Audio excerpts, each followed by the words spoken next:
कि हे धर्मराज, इसके जीवन में तो पुण्य ही पुण्य है, इसने जीवन में इतना अच्छा कार्य किया है कि इसका पुण्य बहुत ज्यादा उदित हो गया है। तो ऐसे व्यक्ति को देख के यमराज खुद खड़े हो जाते हैं, उन्हें प्रणाम करते हैं, उन्हें अपने सिंहासन के बगल में बैठाते हैं, उन्हें पत्र पुष्प जो है अर्ध से इस प्रकार से जो है उनका जो है माला पहना के उनका स्वागत सत्कार करते हैं और उन्हें अपने जो है यह वचन करते हैं कि हे मनुष्य आत्मा, तुम जो है इस कठिन मनुष्य शरीर को पाके भी तुम जो है माया के प्रभाव में ना के तुमने ऐसा पुण्य कार्य किया, इसलिए तुम जाके स्वर्ग के अधिकारी बन जाओ। अगर हम इन सबको अगर हटा भी दें, अगर हम लोग की बात हटा दें, इसकी बात हटा दें, तो साधारण तरीके से हम जो पितृपक्ष और श्राद्ध की बात देखते हैं, तो देखिए श्राद्ध होता क्या है।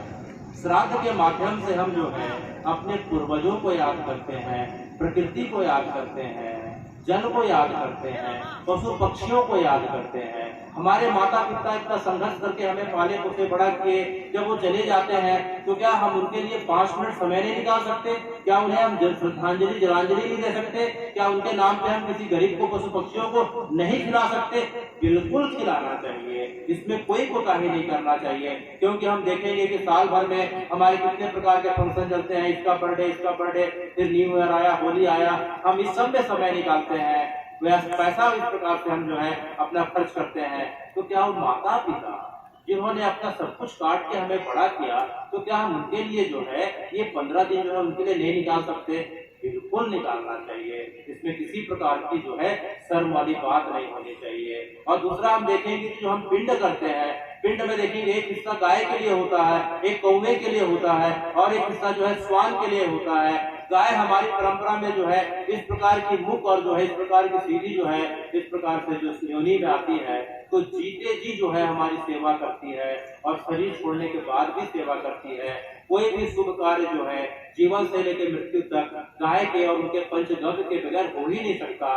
तो जो है ये समय जो है हम गाय के लिए निकालते हैं, कितनी अच्छी बात है। जो है श्वान को जो है शमशान का, भैरव का, मृत्यु का इस प्रकार से जगह बताई गई, जो खेतों की रखवाली करता है, तो उसके लिए हमारी परंपरा में भोजन कराने की है, निकालने की कितनी अच्छी बात है। उसके बीच कौवा की बात आती है, तो ये जो कौवा है इसकी सबसे खास बात है पितर पक्ष में कौवे को खिलाने की, कि जो है पीपल और बरगद के जो है इस प्रकार से बाजार में कलम नहीं मिलते।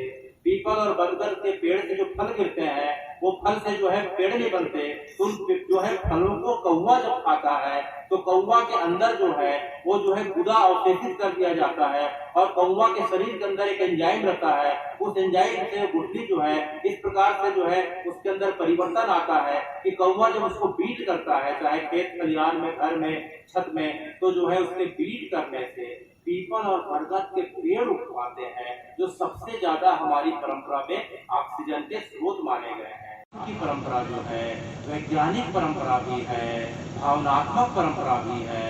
हम सब कुछ करें लेकिन श्राद्ध करना ना छोड़ें। अपने पिता माता को याद करके हम जो है भावांजलि अर्पित करते हैं। और इस कथा के हिसाब से हम जब देखते हैं कि इस कथा में बताई क्या जाती है कि हमें अच्छा काम करना चाहिए, माता पिता की सेवा करनी चाहिए, परंपरा का जो है ध्यान रखना चाहिए, दीन दुखियों गरीबों की सेवा करनी चाहिए, इसके अलावा तो और कुछ होता नहीं है। तो हे भगवान, जो अच्छी आत्मा है उस स्वर्ग का जो है इस प्रकार से सुख भोगती है, और जिन आत्माओं का बैलेंस जो है ना पाप में आता है ना पुण्य आता है, वो पितर कहलाते हैं और वो पितर लोक में रहते हैं। और साल में एक दिन जो 15 दिन का समय रहता है, पितर लोग जो हमारे बीच आते हैं।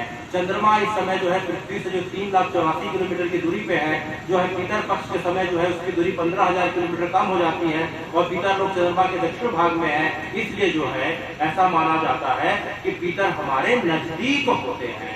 तो भगवान यहाँ बोलते हैं कि अनंतस्मिन् आगानाम, अनंतस्मिन् आगानाम वरुणो याग सामहम पितृणाम अहरमा अस्मि यमा संयमतामहम। अर्थात जो है पितरों में मैं अहरमा हूँ। तो अहरमा नाम के पितर कौवे में बैठ के कथा के हिसाब से जो है हमारे घर परिवार में आते हैं और हम जो है उन्हें इस प्रकार से भोजन कराते हैं और तृप्त होकर हमें आशीर्वाद देते हैं। और पितर लोग के ऊपर आगे के लोग में उनकी यात्रा होती है, महालोक, जनलोक, तपलोक और आखिरी में सत्य लोग। तो हे भगवान, चाहे हम पुराणों के माध्यम से देखें, चाहे वैज्ञानिक रूप से देखें, चाहे व्यवहारिक रूप से देखें, इस परंपरा में ऐसा कुछ भी गलत नहीं है।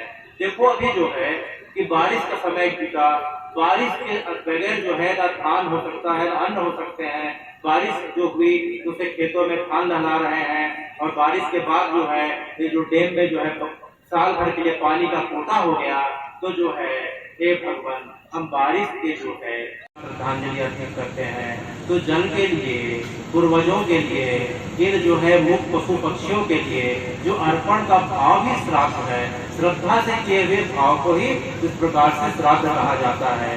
तो समय के भाव के कारण हम जो है आज की परिचर्चा हम यहीं तक रखेंगे, क्योंकि जो है भगवान जो आखिरी में जो पुण्य आत्मा है, जिनका पुण्य इतना बढ़ गया कि जो है न स्वर्ग जा रहे हैं, न नर्क जा रहे हैं, न पितर जा रहे हैं, जो सीधे वैकुंठ जा रहे हैं, तो उनके लिए भगवान कहते हैं कि न तद भासते सुकांको न सूर्यो न पावका यत गत्वा निर्वंतन्ते तब धामम मम परम। कि जिस जगह पे जो है न सूर्य का प्रकाश होता है, न चंद्रमा की रोशनी होती है, जो जगह जो धाम जो है मेरे प्रकाश से प्रकाशित होता है अर्जुन, वह जो है वैकुंठ है। तो हम यहाँ सब चाहेंगे कि हम ऐसा कार्य करें कि न हम स्वर्ग जाएं, न नर्क जाएं, हम तो सीधे हे शंकर जी, हे महादेव, हे रुद्रेश्वर महादेव, आपकी कृपा से तद धाम मम परम, हम वैकुंठ को जाएं। इसी कामना के साथ मैं स्वर्ग धाम समिति को बहुत धन्यवाद देता हूँ कि जो विगत 14 वर्षों से लावारिस लाशों का सम्मान पूर्वक संस्कार कर रही है। और आपके लिए कहा जाता है कि जिसका कोई नहीं उसका जो है ये स्वर्ग धाम समिति है। तो जो है आप इस कार्य की निरंतरता को बनाए रखें। हम सब अपनी परंपरा के प्रति अपना गौरव और इस प्रकार से सम्मान बना के रखें। अगर मेरी किसी बात से किसी परंपरा को या पंथ को मानने वाले को दुख पहुंचा हो तो मैं आपसे जो है बड़े विनीत भाव से क्षमा मांगता हूँ, क्योंकि मेरा बोलने का कहने का मतलब सिर्फ जो है अपनी परंपरा, अपनी प्रकृति, अपनी जो है इस प्रकार के पशु पक्षियों के प्रति बस भाव पैदा करना है, उसके अलावा कुछ भी नहीं है। और अंत में जो है ओम पूर्णमदः पूर्णमिदं पूर्णात् पूर्णमुदच्यते पूर्णस्य पूर्णमादाय पूर्णमेवावशिष्यते। बहुत बहुत आप सबका धन्यवाद।